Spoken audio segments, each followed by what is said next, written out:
орыс ұлтының өкілі ислам дінін қабылдап мұсылман орыстар да бар, және дін ұстанбайтын қазақтар да бар. Бір діні, тілі, мәдениеті осы үш нәрсе болса, бір ұлт болады деген бір шектеу секілді көрінеді. Ұлттың, этностың пайда болу процесі ол өте күрделі процесс. Біздің қоғамымызда дінге байланысты, тарихқа байланысты көптеген мифтер бар. Оларға ата-анасын құрметтемеуге не себеп деген сұрақ қояды. Көбінесе маман емес адам сөйлей бастайды. Маман емес адам сөйлегенде үлкен біліктің бұл жол ашатын мәселе болады да. Қайырлы күн, құрметті көрермендер. Бүгін тағы да ерекше подкаст айдарымыз. Бүгін бізде тағы да қонақта дін мәселелерін зерттеу орталығының медиа бөлімінің маманы Темірлан Бейбітұлы бауырымыз. Қош келдіңіз. Бүгінде енді тағы да үлкен бір мәселеде сөз қозғайын деп жатырмыз. Енді бұл мәселеде қазіргі таңда үлкен түйткілді және де елдің арасындағы наразылықты, не болмаса түсініспеушілікті тудыратын тақырыптар деп бүгін сізді тағы да қонаққа шақырып отқан жайымыз бар. Енді бір мәселе. Енді біздер бұл тақырыбымызды миф пен шындық, соның ішінде дін және ұлт туралы қате түсініктер. Яғни ол жерде тек мифологиялық үлкен мәселелер емес, тек қана сол іспеттес елдің арасында қалып кеткен дұрыс емес түсініктер жайлы десек. Енді сіз өзіңіз дінтану саласын оқыдыңыз. Және тарихшы. Тарихшы, және тарихшы. Яғни сол мәселеде сіздің де ойыңыз құнды болатыны біздерге не деп айтамыз? Ақиқат, яғни сіздің де қазіргі таңдағы бір көзқарасыңыз елде бір мәселені шешуге ықтималдығы бар деп ойлаймыз. Енді қарайтын болсақ, ең бірінші мәселе елдің арасында түсінік бар. Әсіресе жаңа діндар азаматтар дейміз, не болмаса дін ұстанушы, бірақ атрибуттарды орындамайтын қарапайым жұртшылық. Сол орталарда адамдарды, не болмаса жас өспірімдерді тәрбиелеу методы деп айтамыз. Сол методта екі түрлі көзқарас бар. Екеуінің арасында жаңағыдай өмір шешілмейтін мәселе сияқты. Ұлттық санамен тәрбиелеген дұрыс па, діни санамен тәрбиелеген дұрыс па, екеуі бір-бірін жамандаған кезде тіптен айтатын болсақ, біз дінсіз болған қазақ светтес, жаңағыдай не болмаса ұлтымыздың діннен бір ұзақтау секілді көрініс тауып қалатындай бір көзқарас бар. Дәл осы секілді бұл мәселелерді шешуде үлкен бір қиындықтар бар. Қай ортаға барсаңыз да, сол ортада бұл мәселелерге байланысты айтылатын ойлардың бір жерге ұштаспайтындығын да байқаймыз. Осы нәрсені шешу жолында қандай бір ойды, қандай бір пікірді ортаға салар едіңіз? Ұсынар едіңіз? Мен бұл мәселені тарихи тұрғыда тарқататын болсам, жалпы біздің еліміз отаршылдық кезеңді бастан кешірген ел. Отаршылдық кезеңді бастан кешіргенге дейін жалпы қазақ қоғамы, егер архивтік материалдарға сүйенетін болсақ, және шетел саяхатшыларының естеліктеріне, сол жазып кеткен еңбектеріне сүйенетін болсақ, діндар қоғам болған екенін байқаймыз. Және бұл діндарлығы ұлттық санасымен тығыз байланысқан болды. Бірақ кейін кеңес үкіметі орын алып, одан кейін оның дінге қарсы жүргізілген саясаттың нәтижесінде біздің қоғамымызда қоғамдық сана жарылды. Яғни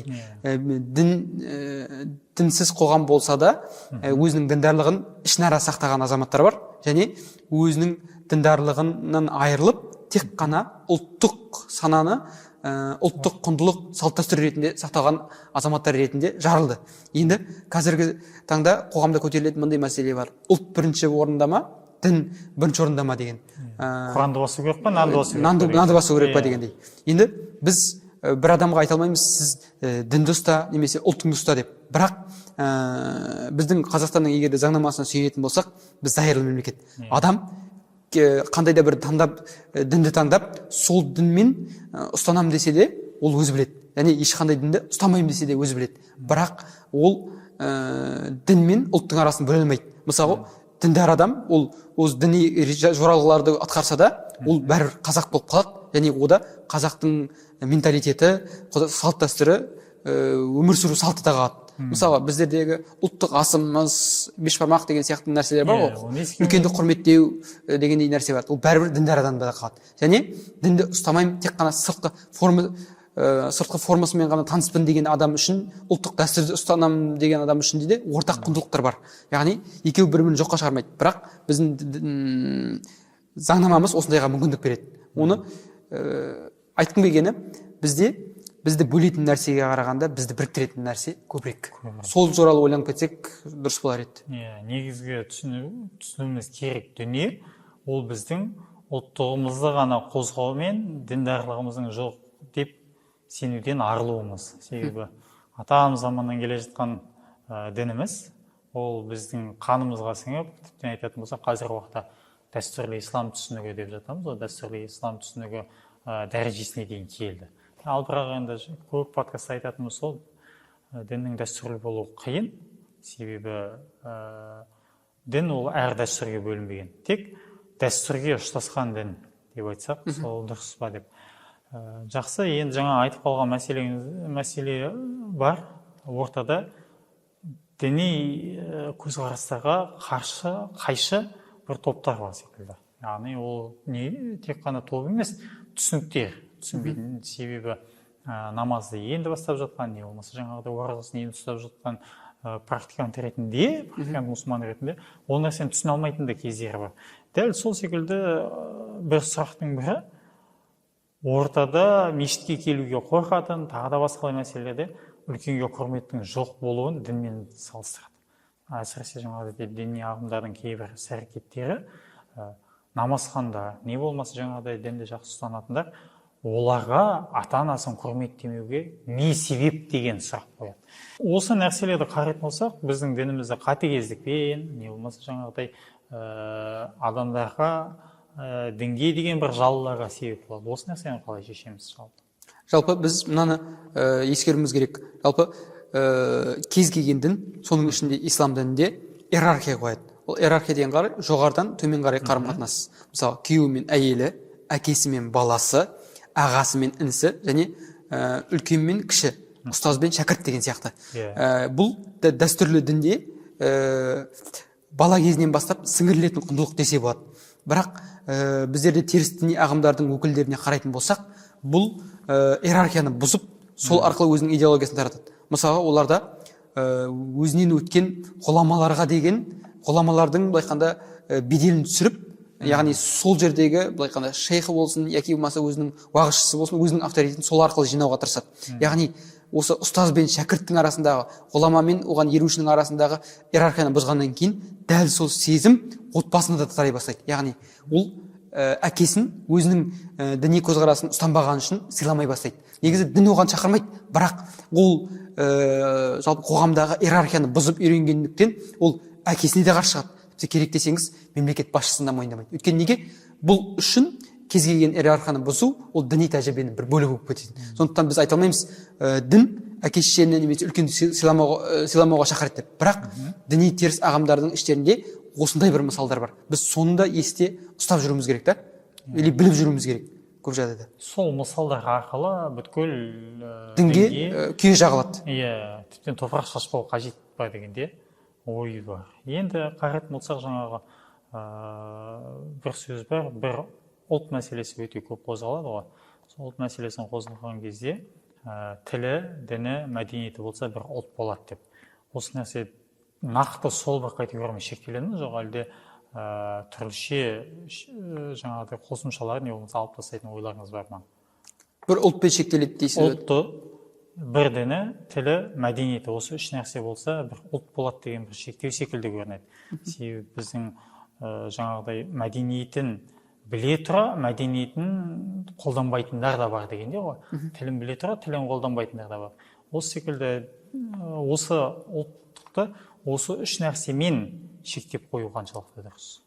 Жалпы сіздерге айтайын, мына ұлттың, этностың пайда болу процесі ол өте күрделі процесс. Мысалы, сондай бір халықтар бар, ұлт құралған, әртүрлі ұлттардың бір жерге көшіп бару арқылы құралған ұлттар бар. Оған мысалға австралиялықтар, американдықтарды мысал келтірсек болады. Мысалы, оларда ортақ тілі бар, ағылшын тілі. Бірақ дініне қарайтын болсақ, әртүрлі дінді ұстанады және әртүрлі нәсілдің өкілдері де болуы мүмкін. Бірақ олар сіз сұрасаңыз, қара нәсілде де, ақ нәсілде айтады, мен американдықпын деген. Ол әртүрлі ұлттардың бірігуі арқылы құралған бір жаңа ұлт десек болады. Ал енді сондай ұлттар бар, көптеген тайпалардың интеграциясы арқылы құрылған тарихи процестерді бастан өткеріп бір монолитті ұлтқа айналған. Оның бірі қазақ халқы, және біздің көрші орыс халқы.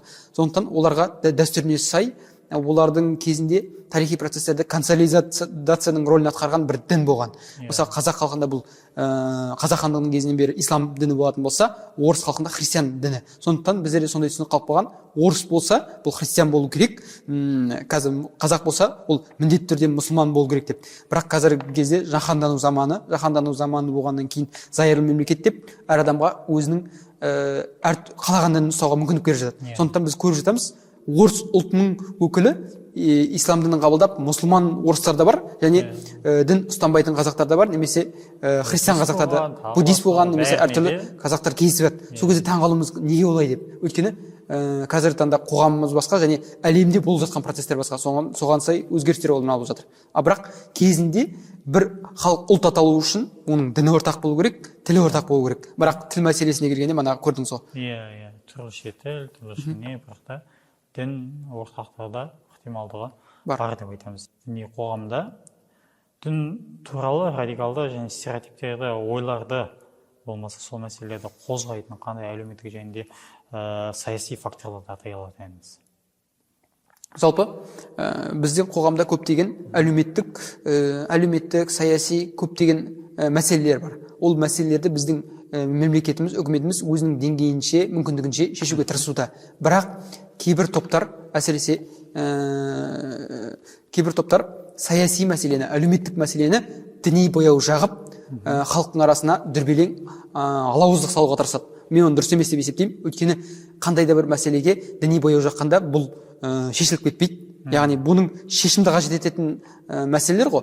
Керісінше ол діни бояу жаққанда сол тұлғаның діндарлығына байланыстырып, одан сайын ушығады дейді.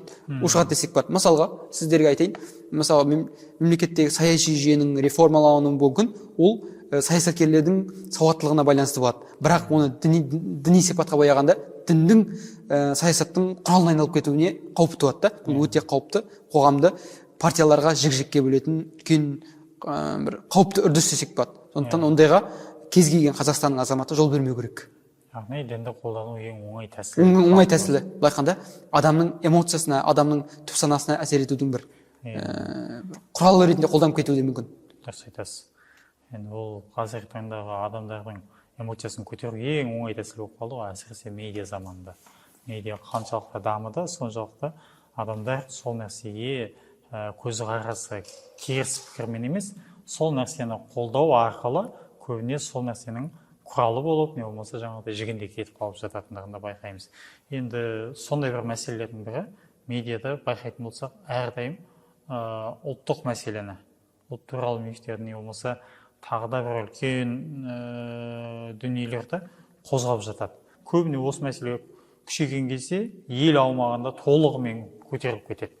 Сол нәрсеге қалай жол бермеуіміз керек, не болмаса оның шешімін қалай түсіндіресіз? Яғни дінтанушы маман ретінде бірінші. Екіншіден, тарихта бұл нәрсеге қандай бір нақты мысалдарды айтуға болады?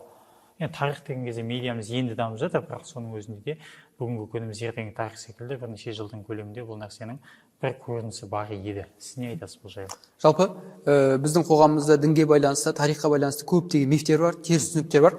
Сол кезде біздер мынаны ерекшелеп кетуіміз керек. Қазіргі таңда әлеуметтік желі дамығанда инфлюенсер деп аталатын тұлғалар бар. Яғни олар бір аудиториясы болуы мүмкін, және ол аудиториясы мыңдаған, миллиондаған адамдарға жету мүмкін, бірақ белгілі бір салаға байланысты өзінің біліктілік қабілеттері жетпейді. Мысалға, математика саласына байланысты, тарих саласына байланысты. Ал бізде бір ерекшелігі ғалым адамдардың ондай инфлюенсер, блогер болмауы мүмкін. Яғни оның ондай аудиториясы болмауы мүмкін. Бірақ олар ғылыми қауымдастықта мойындалған адамдар.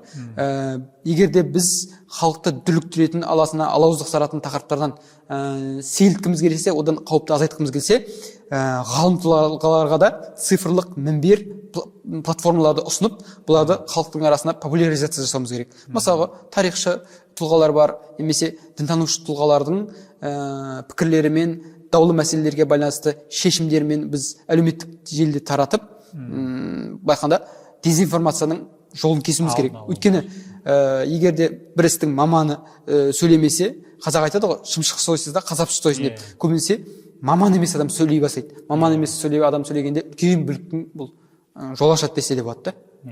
Дұрыс айтасыз, яғни жаман болса да сөз бар, ит жоқ жерде Шошқа үреді деген секілді.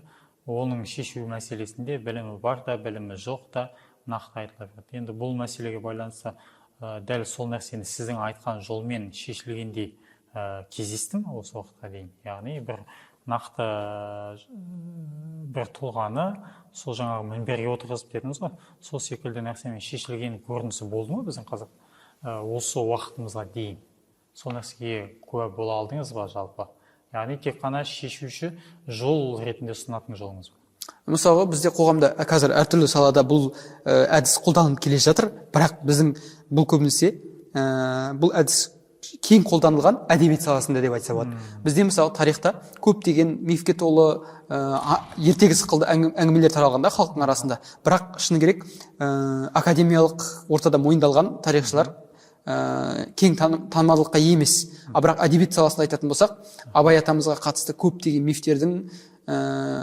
мифтерге жауап беріп, түсініп жауап беретін Омар Жәлел деген ағамыз бар да, сол тұлғамыз халықтың арасында танымал. Бұл ғылыми дәрежесі бар және Абай атамызға қатысты білімі терең тұлғалардың бірі. Бұл әдебиет саласында жақсы популяризацияланған. Бірақ сол сияқты тарихшы немесе биолог саласындағы, химия саласындағы сондай тұлғаларымыз да бар, бірақ олар кең көлемде таралмаған. Сондықтан әртүрлі мәселеге байланысты өзінің субъективті көзқарасымен бөлісіп халықты адастыратын адамдар баршылықта. Бірақ ол жоқ деп айтуға да болмайды, жасалып жатыр, бірақ әлі де сол еңбекті сол салада жасап жатқан күшейтсе жақсы болар еді. Көптеген мифтердің байқанда жолын кесеміз. Яғни ол миф демекші, оның нақты бір түбін таба алмай, шындыққа қарап жол деп. Рахмет. Қысқа болса да нақты сұрақтардың жауап болды деп ойлаймыз. Біздің көрермендерімізге де пайдалы болады деген үміттеміз. Сізге де алтын уақытыңызды бөліп келгеніңізге рахметімізді айтамыз. Құрметті көрермендер, бүгінгі подкастымыз осымен тамам.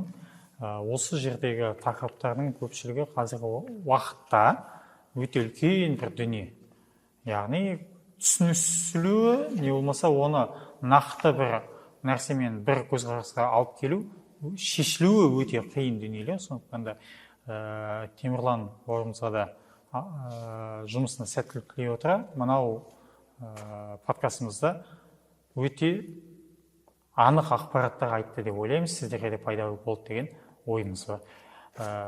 Біздердің подкасттарымызды әрдайым бақылап отырыңыздар, лайк басып, пікірлер жазып, бізге тіркелуді ұмытпаңыздар.